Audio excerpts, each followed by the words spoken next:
What is up, everyone? Welcome back to the channel. Perils in Paradise drops in just a few days. We'll be able to play a bunch of different decks and archetypes. I've spent the past few days going through extensively a bunch of deck lists and a bunch of different streams to see what ideas are the most interesting or promising. You'll see 15 of those ideas, but one thing I want to keep in mind is that many of these ideas I may have tweaked a thing or two in them so that they would fit my needs. And for me as a player, the best time for me to get the achievements related to the decks are as soon as the expansion comes out, because those are the times when people are testing things the most.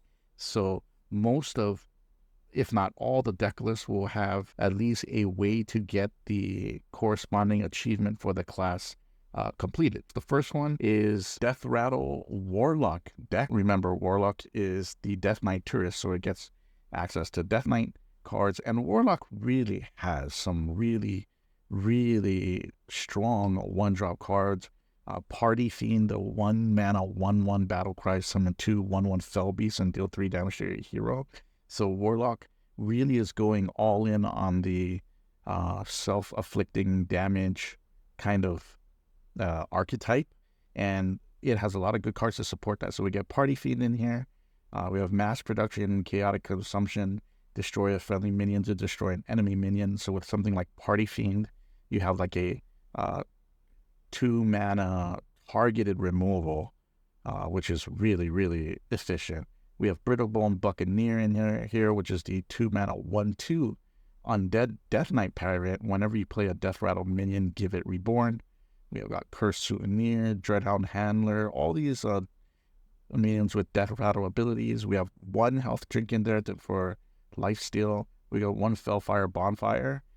We have the new location Horizon's Edge, which deals 3 damage randomly split among enemies, and when a friendly minion dies, you reopen this. So if you are able to go wide on the board with all these little token generating creatures, there's chances you may be able to wipe the board clean, play this on turn 4, and potentially do anywhere of upwards to 15 damage directly to your opponent. The cool thing, the small changes that I've made in this particular deck is I've added Rin, Orchestrator of Doom, which is the 5-mana 3/6 legendary taunt. Deathrattle, both players draw 2 cards, discard 2 cards, and destroy the top 2 cards of their deck. I think it's just kind of interesting, kind of a little fun, especially when you have something like Mass Production to kind of shore up a lot of your later game draws. And of course, we got Party Planner Volna in there because Ouroboros is probably one of the better Deathrattles that you could get, right? So, you know, synergy with a lot of the deck. I don't know if this deck will be a strong one per se. It might not be, but I'm interested in trying it. You'll notice that Announce the Darkness is in here, and Announce Darkness is really just a crappy card, okay? So if you don't know what it does, there used to be a card called Renounce Darkness. This one is just, you know, a new version of it. It's 2-mana shadow spell. Replace your hero power and non-warlock cards with warlock ones, and they cost 1 less. So the only reason we're running this card in here is because one of the warlock quests, or the only warlock quest, is to play 100 cards created by Announce Darkness. So, you know, warlock, this will probably be one of the classes I'd play last in terms of chasing an achievement, just because you know, I really don't know how competitive the deck list could be, right? So moving on from one really aggressive end to the spectrum to greedier end of the spectrum, we have this warrior deck here. I'm calling this Sandwich Warrior. And, you know, you look at that curve up there. If you can see on the right side of the screen, everything there is higher than the 6 mana in cost. And that's half the deck. Yeah, that's pretty crazy, but Warrior has access to the new druid cards. So they get cards like New Heights and Hydration Station. And I think those 2 cards are really going to be very powerful in what this deck could be. So the idea here with Sandwich Warrior is you kind of stall the early game to get to like a turn 4 or maybe even a turn 3 where you can play something like Trail Mix. Maybe you can play All You Can Eat, or maybe you play New Heights or whatever, so you can get to your point to where you're like 5 mana a little earlier in the game than normal. Then you play like Chemical Spill, dropping anything like Draconic Delicacy or a Monstrosity or even a Ziliax or even a Beach Dwell, right? Those are huge. And the idea is that hopefully you can survive till turn 8 or till you have 8 mana to play Hydration Station. bringing back some of these, huge minions that have taunt, right? This deck obviously runs Hand Hungry because you need to run it so you can run the druid cards. It runs what I would consider some of the better druid cards in here: Trail Mix, New Heights, like we said, and of course Hydration Station. And we're running Rye Cleaver, which is, the jury's out. I don't know if this is really good, but I think it's interesting. Like maybe you can get a Rye Cleaver on turn 7. Maybe the next turn you play All You Can Eat and then draw 3 different minions off of that, right? You can draw your Elemental, Dragon, and a Beast, or a mech, right? You draw a bunch of different stuff, and then, off of that, you at least get a 4-mana sandwich, right? So, the achievement for Warrior is to get a 7-mana set. Well, it's 2 parts, right? The first part is a 4-minion sandwich, but the total completion is a 7-minion sandwich, or I'm sorry, a 6-minion sandwich, which would be relatively difficult to do, but if there's a deck that can do it, this is the deck. So I think it's pretty cool. It's really, really greedy. You got a bunch of greedy cards, but I'm not much of a Warrior anyway. It's not very, I don't really have a lot of fun playing the class, so at least this looks like a fun type of options to try. Speaking of fun options, though, we have Priest, and what you see here is just Astral Automaton. Like, this is the very, very classic vanilla Priest deck that you see in the deck builder all the time, but we've made some changes to what's here to make it a little stronger, a little more efficient, and I think it really did get a lot of good support from the Hunter cards here. So we got the normal things: Automaton, Crimson Clergy, fan clubs, funnel cakes, creation protocols. Those are nothing new. Those are all the same, right? But then we've added this great, like, recursive support. We have stuff like bird watching. So discover a minion from your deck, give all copies of it +2/+1 to find either like Pip the Potent or more copies of your Automaton. We've got Pet Parrot, repeat the last 1 cost card you played to, play another copy of the Automaton. We got Vulcan, we got Hot Coals. Hot Coals, I don't even know if it really belongs in here. This is one of the, I would say, the least important cards in the deck, but we have it. And we have Trusty Fishing Rod. After your hero attacks, summon a 1-cost minion from your deck. So we have a lot of ways to draw out, the initial Automaton, or even get out a Crimson Clergy. And the achievement, the achievement for Priest is to play, how many Narain cards is it? Play a Fortune that transformed into a legendary card. So that's why we have Narain in the deck. Narain Suit Fancies, the 4-mana 4/4 legendary. Battlecry, you get 2 Fortunes that are copies of the top card of your deck. And the deck has, 6 legendaries. You got Gorgonzola, Zola the Gorgon, Amanto, Raiden, and Pip the Potent, and Vulcan. So you have like a fair number of targets there.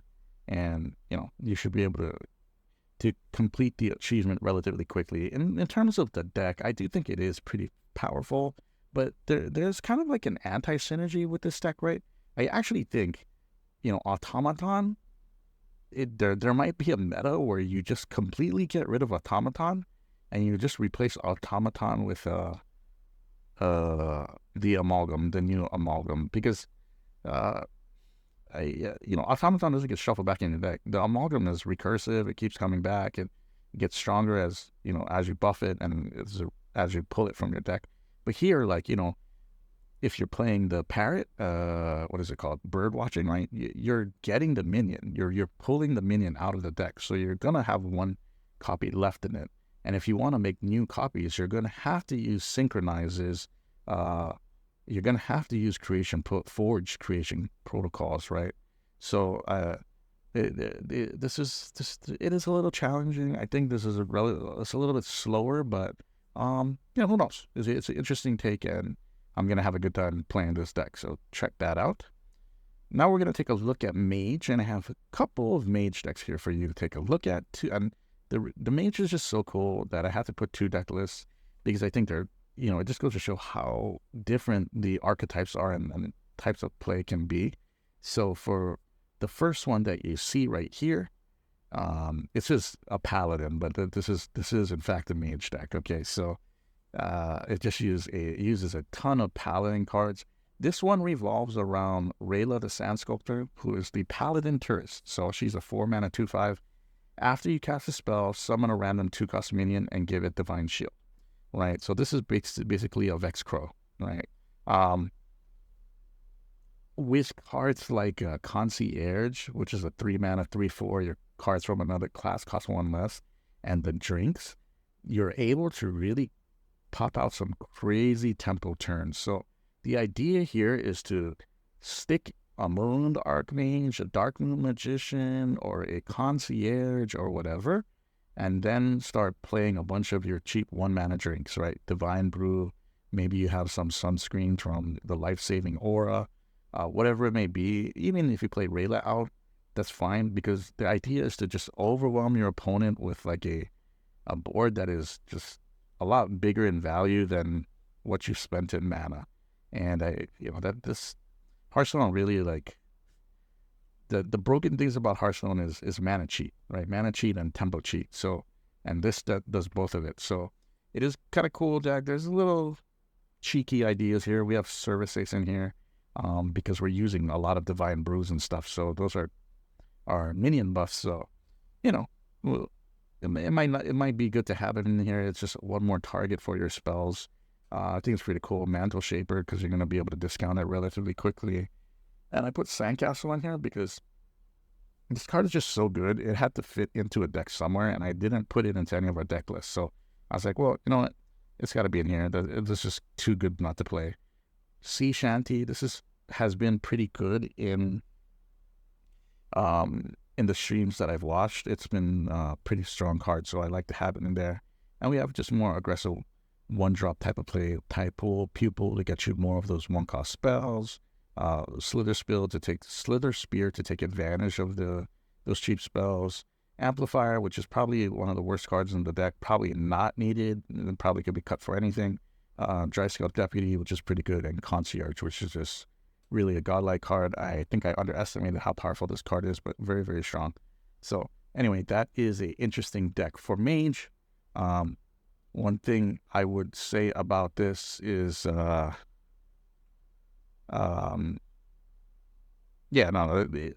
playing this will at least get you towards the Paladin achievement, which is to play like 100 Sunscreens. So, good way to get there, and it might be pretty strong. The next Mage deck that I want to talk to you about is significantly different, and this is Big Spell Mage, or BS Mage as I like to call it. And this is one of my favorite decks that I've crafted, even though I would say this is probably going to be like a C tier or tier 3 deck at best. So this one revolves around a couple things. First of all, it revolves around the fact that by playing Rayla, you get access to Paladin cards, and there are 2 Paladin cards in particular that are very, very good for Mage. One of them is Growmaster, which is the 4-mana 3/4. Battlecry, draw your lowest card. Deathrattle, draw your highest card. It's an incredible effect. Very, very... what I like about that card is that it rewards clever deck building, and I think that's going to show very well in this type of list. Also, we have King Tide, which we'll talk about in a little bit. But the other card that is very, very powerful in this deck is Lifeguard, which is the 4-mana 2/7 taunt, Paladin taunt. Battlecry, the next spell you cast has Lifesteal. And, Mage has a lot of AoE spells, so that's what we have here. So you'll notice that there are no cheap spells in this deck. The cheapest spell is Star Power. So we have 2 Star Powers, a Blizzard, a Flame Strike, a couple Tsunamis, Sunset Volley. These are all direct damage spells. So if we were to curve into something like Lifeguard into one of these big spells, we would heal up. And then Mage always has a problem with sustain. So this is a good way to kind of get back into the game. I think the deck list I have here is pretty cool. It has a good early game. We have Miracle Salesman, Scarab Keychain. We have Bumbling Bellhop, which is a 3-mana Undead Pirate with Taunt, 3-mana 3/3. Battlecry, if you're holding a spell that costs 5 or more, summon a copy of this. And, since we're playing Big Spell Mage, we're going to have a few of these. So, 2 3/3s for 3. is not bad. I think this deck is going to be pretty cool. And the cool little synergy that I have here, which and one of the reasons why I really enjoy the way this deck looks, is we have Mesa Dunum the Fractured, so the 5-mana legendary mage card. Battle card, draw an elemental, split into 2 halves. And I have seen lists that are running Skeet Slater, and it was a card that I wanted to fit in there, and I couldn't really figure out how to fit it in there. So instead, I went with Watercolor Artist, which is the only other elemental that it can pull in here. Aside from Incendious. And yeah, so, you know, you'll be able to pull Watercolor Artist, and Watercolor Artist will be able to pull Blizzard or Tsunami. So you're able to play those cards for cheap. It's an interesting deck. It's pretty fun. We'll see if it's actually successful, right? So, because remember, if you play the Grill Master, that means you're going to get your cheap card, your Miracle Salesman, or your 1-drop. But that means you're also either going to pull your Galactic Projection Orb or Sea Shanty off of the top. And in both cases, those are good. So I like the deck. I think it's interesting, and I hope it does well. Here, this is a list that's very similar to the list that Tic Tac ran. And this is a combo druid list, and it's different. Like, just the way you play is very, very creative, and I think it rewards clever, critical thinking. So the new cards it's running are Mista Vista, Sleep Under the Stars, Concierge, Trail Mix, Sea Breeze Chalice, Tidal Pup, and then go with the flow. So the idea here is to reach a point of critical mass of like spells, 1-mana spells in hand, where you can do something like play your 1 copy of Concierge, and you would get this copy of Concierge by using Pendant of Earth to find it, right? So you play your Concierge into a bunch of free spells, right? Like go with the flow, you know, to give somebody spell damage or, you know, freeze something. But, you know, basically you're going to pop up all the spell damage, and you're going to play Sea Breeze Chalice 3 times. Then you're going to play a Tidal Pupil and then play it another 3 times, or, you know, duplicate it with Bottomless Toy Chest or whatever. Like, it is just absurd, right? So it is kind of cool. It's difficult to play. I think it is pretty difficult to play, but it is interesting. I don't know how good of a deck it really will be long term, but it's very, very fun. If you're interested in something that uses a bunch of new cards and a different idea with Druid, then I would definitely give this a look.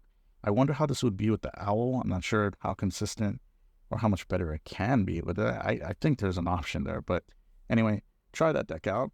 The other Druid deck, and this is more aligned with what is pretty common, is this like hybrid dragon / big spell druid here.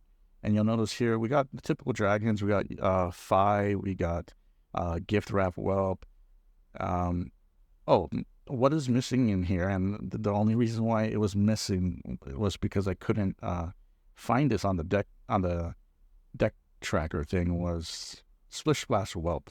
But even at 3 mana, I would put Splish Splash Whelp back into this deck, and I would even put it over the New Heights. So, but New Heights is also a good card. It might be okay there, but I think I would rather have Splish Splash Whelp instead of New Heights here.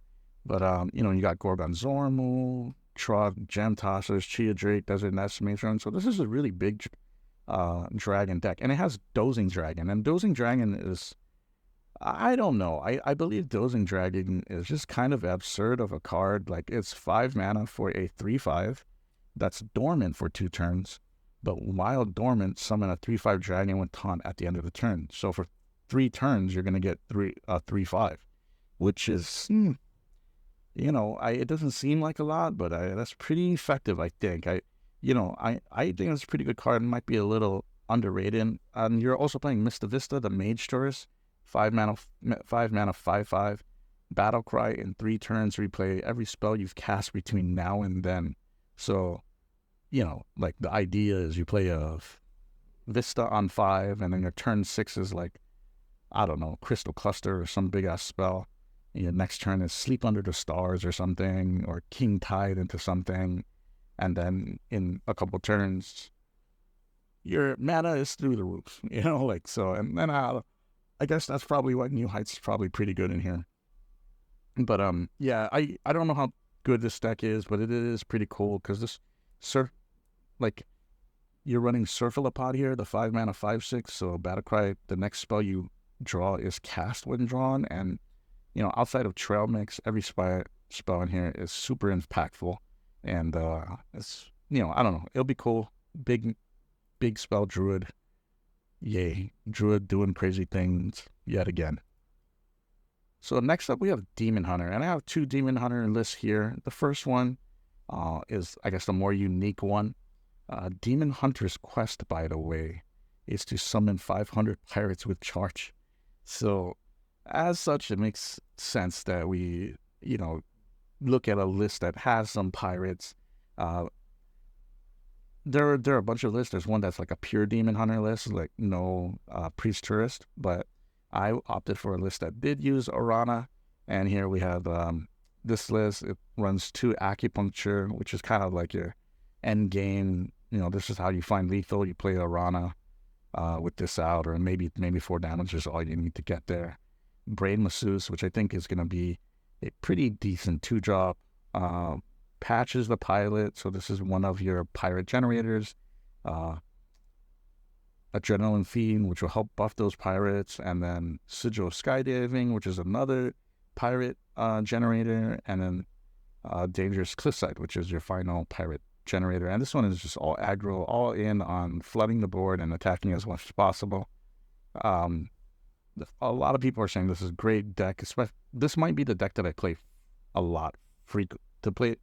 This might be the deck I play frequently the most when the expansion comes out, just because I think a lot of people try to play greedy, and I think this will punish a lot of that greed. So, yeah, there's a Demon Hunter list. This list, what you see right here, is a little more standard and a little more something that I'm obviously really familiar with, which is Sharpshooter Demon Hunter. And now Demon Hunter has access to 8 1-drops, right? So we get 8 Naga 1-drops, right? So we get Sock Puppet Slither Spear. We get Adaptive Amalgam, which is a Naga. We get Tideful Pupil, and then we have Vicious Slither Spear. So 8 1-drops, which means that we can go off faster and harder with Sharpshooter. So this is the typical Sharpshooter deck. Just added a few cards, and I made space for what is that card called? Going Down Swinging in here. So it's a pretty standard list. I don't know how well this archetype will do in this new meta, but we'll see. So excited to give that deck a try. Next up, we have a Rainbow Death Knight list, but I don't want to talk too much about this list because for some reason, when I created it, it says that it's Unholy Frost, that it's not making the blood rune. So, and I'm not really sure if that's going to work correctly. So, but basically here, this is just a Deathrattle list that looks to take advantage of Eliza Goreblade, and it's all in on the Deathrattle plan. I don't know if this will be very strong, but I did want to include a Death Knight list in here. There are other Death Knight directions that people are taking the class, but I thought this one was the coolest one. Uses more of the newer cards, and most importantly, it has Corpsicle, and Corpsicle is also the achievement for Death Knight. You have to deal 160 damage with Corpsicles, so that means casting this quite a few times, right? So good luck on that journey, guys. Okay, now we come to the Shaman decks, which I think are really, really interesting. So I'm going to talk about them for a little bit. The first one we have here is Spell Shaman. So Spell Shaman really revolves around 2 cards. Cabaret Headliner, which is the 4 mana 3/3 Naga. Battle Cry, reduce the cost of a spell of each school in your hand by 2. Okay, and then Caress the Cabaret Star, 5 mana 5/5 Naga. While on your hand, play 2 different spell schools to transform. So traditionally, Shaman has access to most spell schools except Shadow and Fel. Those are the ones that it typically doesn't get. But now that you have access to Demon Hunter cards, you have access to all of this. So, for instance, we have Conductivity, which is Nature. We got Sigil of Skydiving, which is Fel. What else do we got? We got Skirting Death, which is Shadow. We got more nature stuff, and we have Jive Insect, which is Fire. Now, this deck is really cool. Skirting Death is a 3-mana shadow spell from Demon Hunter. What it does is choose a minion. This turn, your hero steals 4 attack from it. So, 4 attack is significant, especially if you think something like you use something like Conductivity plus this. Like, you can do Conductivity, play Skirting Death for 5 mana, and you steal like a maximum of 12 damage from your opponent's board. I don't know how often that would happen. But if you had something like a Horn of the Windlord, I mean, that's significant, right? That's 30 damage, right? 12 plus 3 times 2. So, pretty cool. And, you know, this is a good way to kind of get into trying out new cards like Caress the Cabaret Star and Cabaret Headliner. Although, I do think Spell Shaman probably, in the long run, will see a list that runs the 7-drop, the Razzler or whatever the hell it's called. But this is a good starting area to try out the deck. Carefree Cookie, you know, the Demon Hunter Tourist, after friendly minion dies, summon a random minion that costs 1 more. This is really, really strong. This is, you know, this is like Reborn. Like, it's Reborn. Like, it's Reborn and Evolve. I find that to be, I don't know. That is really strong. So we'll see how this deck does. I think it's underrated. It's going to go out on the radar, but I'm excited and anxious to try it out. Okay, and the other Shaman deck we have here. This is a little more interesting, more like of a big Shaman. And I took this list. This list is actually, I don't think I changed this list at all. This is from Clark Hellscream. He's a pretty good streamer and a pretty good player. Oh, very good player, actually.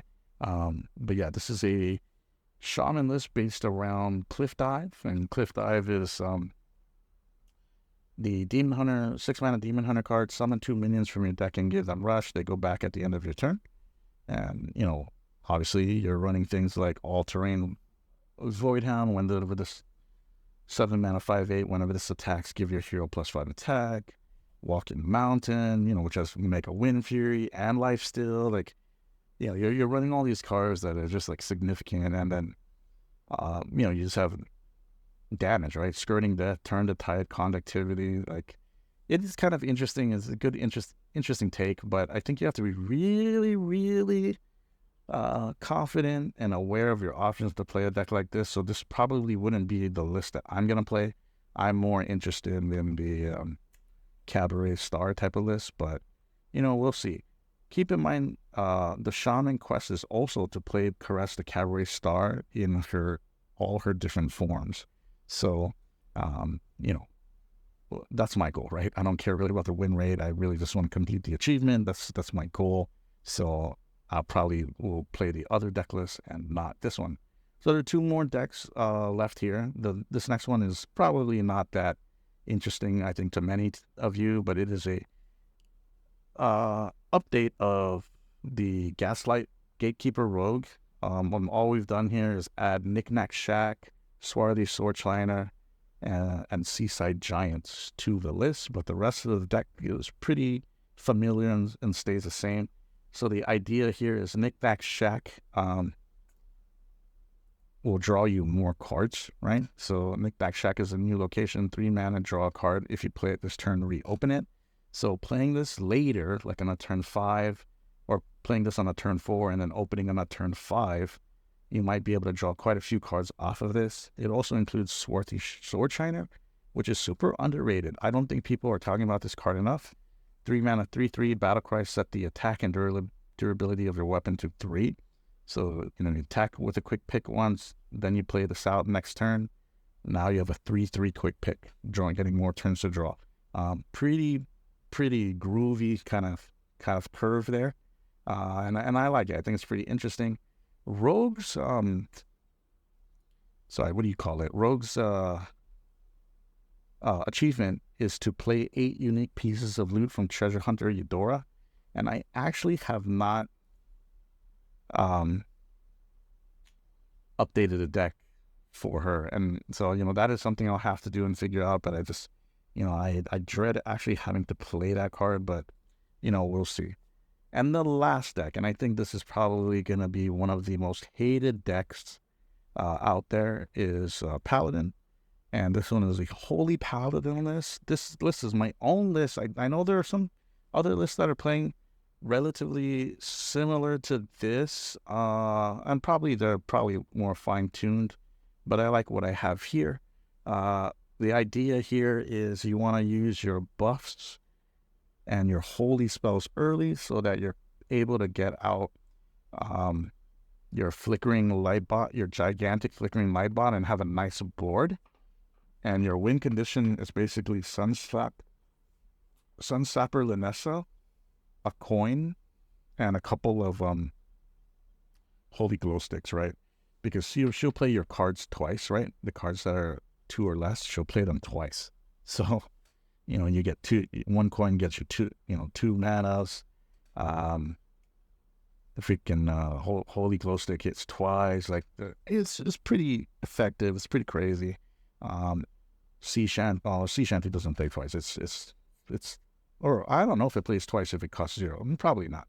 But it's just an interesting deck, interesting kind of deck building idea. I think it could be tweaked quite a bit, but I'll let someone else figure that out.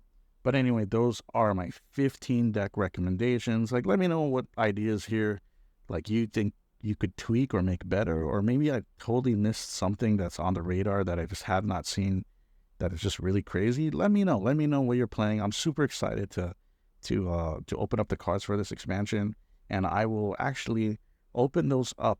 I won't open them up on release day. I think I'll wait one more day for the golden bundle, but I'm actually debating about not buying the golden bundle this time. Usually I get the golden bundle because I want to collect all the signature cards, but this time around I don't really like the signature cards, and there are just too many of them. So I'm going to do a little more analysis and see, but if not, I might end up just opening a bunch of normal cards and then just dealing with it, but we'll see. Anyway, see you next time, guys.